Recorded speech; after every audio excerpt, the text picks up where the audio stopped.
I never understood how powerful fear could be, how it could bend your voice, stall your footsteps, and convince you that the mountain before you is too impossible to climb. But I also never understood how powerful faith could be, until the day both collided inside me. My name is Gerald. And this is the story of how fear once ruled me, how it nearly silenced the dreams I buried deep inside. A story of how faith did not simply replace fear, but taught me to walk through it.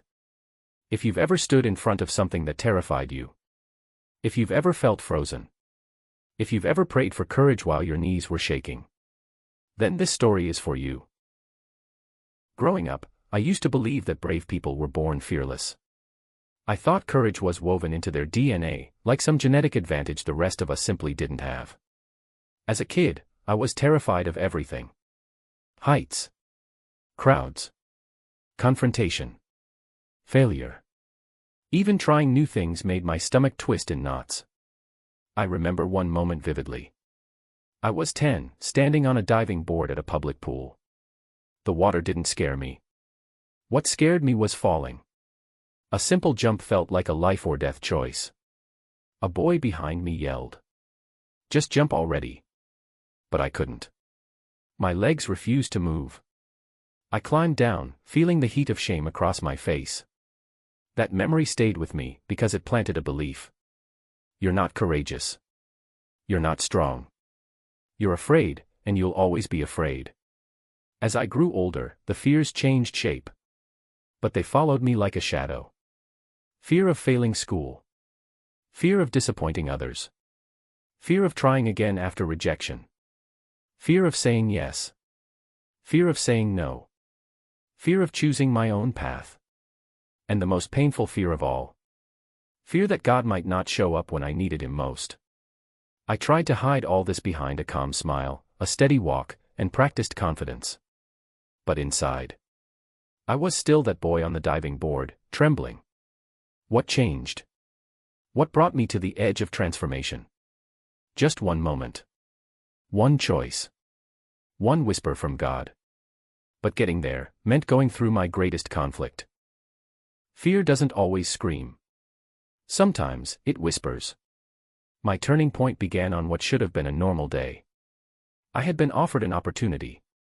A chance to speak at a community event and share my personal story. Just a small gathering of 50 people. But to me, it felt like facing a stadium of 10,000. When the invitation arrived, I stared at the message on my phone. My heart pounded like a drum. My thoughts raced. What if I stutter? What if they laugh? What if I fail? What if I'm not good enough? What if I embarrass myself and never recover? Fear hydrated itself. Multiplying, feeding on every insecurity I had. I told myself I needed time to think. Truth was, I was just scared. All day I tried to distract myself, but the anxiety sat on my shoulders like a heavy weight. By evening, I still hadn't replied. I felt the fear tightening its grip around me. So I went for a walk, hoping the fresh air would silence my thoughts. But as I walked through the quiet streets, the fear grew louder. I thought, why does fear always win? Why do I still feel so small? Isn't faith supposed to erase this? And then, I reached a small chapel near the end of the road. The lights were off, but the doors were open. Something urged me to step inside. I sat in the last pew. Alone. Silent. Trying to breathe. And then I whispered the most honest prayer I'd prayed in years. God. I'm scared. I know I should be stronger, but I'm not. I don't know what to do. I want to move, but fear keeps pulling me back. Please, help me. No booming voice came. No vision. No miracle lightning bolt. Just a simple, quiet thought that entered my heart. You don't need the fear to disappear before you move. You need to move so the fear can disappear. And then another. I go with you. Always. My eyes filled with tears. Not because the fear vanished. It didn't. But because I realized something critical. I wasn't fighting fear alone. And I never had been. But that realization didn't end the conflict. Fear returned the next day, stronger, louder, angrier. Telling me, "You're not ready. You'll mess up. They'll judge you. Stay safe. Stay small." And I nearly listened. Nearly typed the words, "Sorry, I can't do it." But something stopped me. A tiny spark of faith. Flickering, but alive. I stared at the screen. I took a deep breath. And I whispered, "God, if you walk with me, I'll walk forward." And then, my finger tapped send. I accepted the invitation. And fear screamed. But faith whispered. And that whisper changed everything. In the days following the event, something unexpected began to happen inside me. It wasn't loud. It wasn't sudden. It wasn't some giant emotional explosion. It was gentle, slow, steady. Like dawn gradually pushing away the night. After I stepped off that stage, I felt like I had just walked through a fire.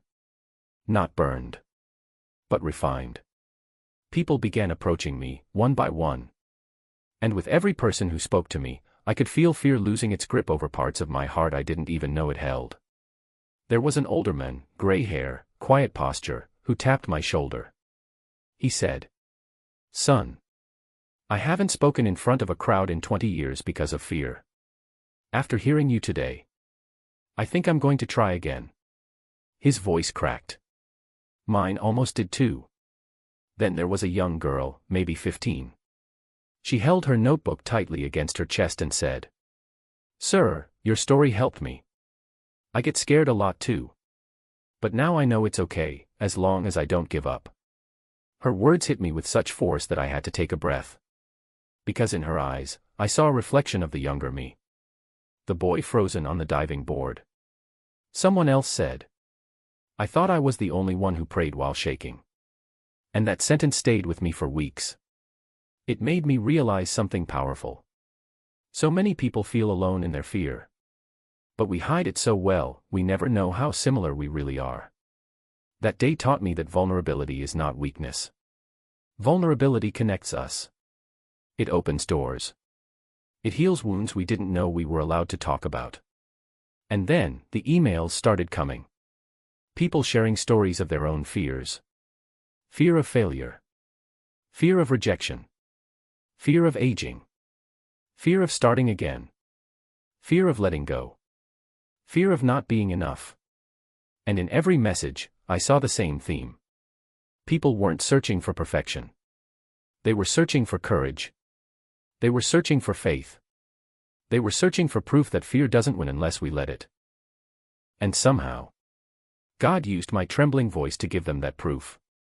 I didn't expect any of this. I didn't expect to inspire anyone. I didn't expect to be the person someone looked up to for courage. I just expected to survive the experience. But that's the thing about God. He doesn't just help you survive. He helps you transform. He doesn't just strengthen you for yourself. He strengthens you so you can strengthen others. Little by little, I began seeing fear differently. It wasn't a wall anymore. It was a doorway. It wasn't a prison. It was a signal. A sign pointing toward something important God wanted to do. I realized. The moment you stop running from fear, fear loses its power. The moment you step toward the thing that scares you, it shrinks. And the moment you trust God enough to walk forward, even with shaking hands, you open yourself to victories you never imagined possible. I started saying yes to things I never would have before. A bigger event. A leadership role. A new project. Even hard conversations I had avoided for years. Not because I stopped feeling fear, but because I finally understood this truth. Fear is loud. But faith is louder. And every step I took, every single one, was another crack in the foundation of the old me. The man who once whispered, "I can't," was slowly becoming the man who said, "With God, I will." When I look back now, I can see the path clearly. The journey from fear to faith. From trembling to trusting. From hiding to stepping forward. But at the time, it was anything but clear. It was messy, confusing, emotional, uneven. Some days I walked with boldness. Some days I slid back into old patterns. Some days I felt unshakable. Other days, fear returned with a voice so familiar that I almost surrendered again. But every single time fear resurfaced, God's faithfulness resurfaced too. Fear returned. But so did grace. Fear tried again. But so did courage. Fear whispered lies. But faith whispered truth. And that is what carried me through. I used to think courage only counted when you felt strong. But now I know. Courage counts most when you feel weak. That's when it matters. That's when it shapes you. That's when it teaches you who you truly are. And more importantly, who God truly is. Years later, I still feel fear. But now, fear feels different. It doesn't feel like a monster anymore. It feels like a push. A reminder. A sign that something meaningful is ahead. When fear arrives now, I say, "Oh, there you are." That must mean something important is coming. Faith doesn't remove fear. Faith redefines it. Faith teaches you that the presence of fear does not mean the absence of God. And the presence of God means fear does not get the final word. So now, when I stand on a stage, or take on a new challenge, or speak into a camera, or face a moment that shakes me, I no longer pray, "Lord, remove my fear." Instead, I pray, "Lord, walk with me through it. Make me brave in the middle of it. Let your strength become my courage." And somehow, He always does. To anyone listening, to anyone who feels trapped by fear, to anyone standing at the edge of something big, I want to tell you this. You are not broken. You are not weak. You are not less than. You are human. You are learning. You are growing. And you are not alone. Every fear you face is shaping you. Every step you take is strengthening you. Every moment of trembling is preparing you for something greater. God is not waiting for you to become fearless. He is walking with you as you take each trembling step. And one day, you will look back, just as I do now, and say, "Thank God I didn't let fear win."